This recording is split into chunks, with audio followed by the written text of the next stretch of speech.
ভারতে ওয়াকফ সংশোধনী আইনের শুনানিতে ভারতের সুপ্রিম কোর্ট কেন্দ্রের কাছে জানতে চেয়েছে হিন্দু মন্দির পরিচালনায় মুসলিম সদস্যদের রাখা হবে কিনা। প্রশ্ন উঠছে, হিন্দু মন্দির পরিচালনায় যদি মুসলিমদের না রাখা হয় তাহলে ওয়াকফ আইন সংশোধনীর মাধ্যমে কেন হিন্দুদের রাখা হবে।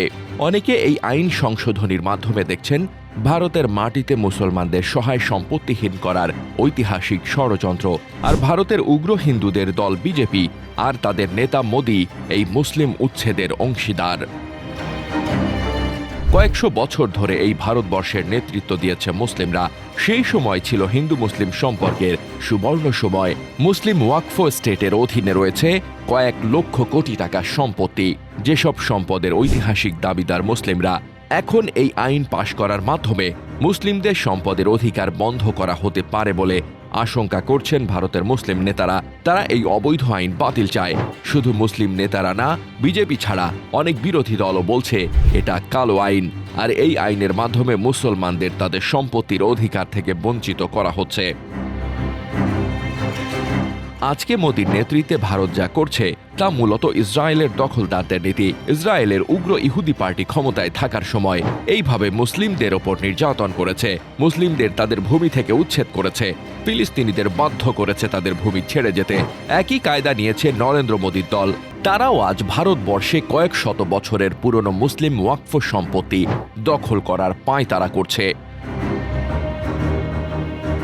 উত্তরপ্রদেশে যোগী আদিত্যনাথের নেতৃত্বাধীন বিজেপি সরকার ওই রাজ্যের হাজার হাজার ওয়াকফ সম্পত্তি চিহ্নিত করে তা বাজেয়াপ্ত করার জন্য উদ্যোগ শুরু করে দিয়েছে। ভারতে সবচেয়ে বেশি ওয়াকফ সম্পত্তি রয়েছে উত্তরপ্রদেশেই। ওই একই রাজ্যের মুজফ্ফরনগরে জুম্মার নামাজের সময় হাতে কালো আর্মব্যান্ড পরে নতুন আইনটির বিরুদ্ধে প্রতিবাদ জানিয়েছিলেন এমন ৩০০রও বেশি ব্যক্তিকে নোটিশ পাঠিয়ে মাথা পিছু ২ লক্ষ রুপি করে জরিমানা দেওয়ার নির্দেশ দিয়েছে সরকার। মুসলিমদের নির্যাতন করা হবে, আর আবারের প্রতিবাদও করা যাবে না, প্রতিবাদ করলেই জরিমানা।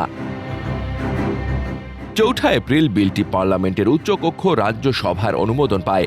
এরপর ২৪ ঘন্টারও কম সময়ের মধ্যে ওই বিলটিতে সম্মতি দেন রাষ্ট্রপতি এবং গ্যাজেট প্রকাশের পর তা আইনে পরিণত হয়।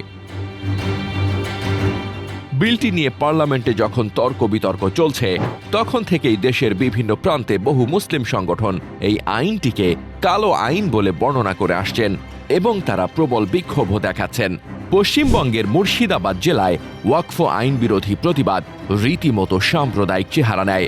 গত সপ্তাহে ওই সহিংসতায় বেশ কয়েকজন হতাহত হয়েছেন।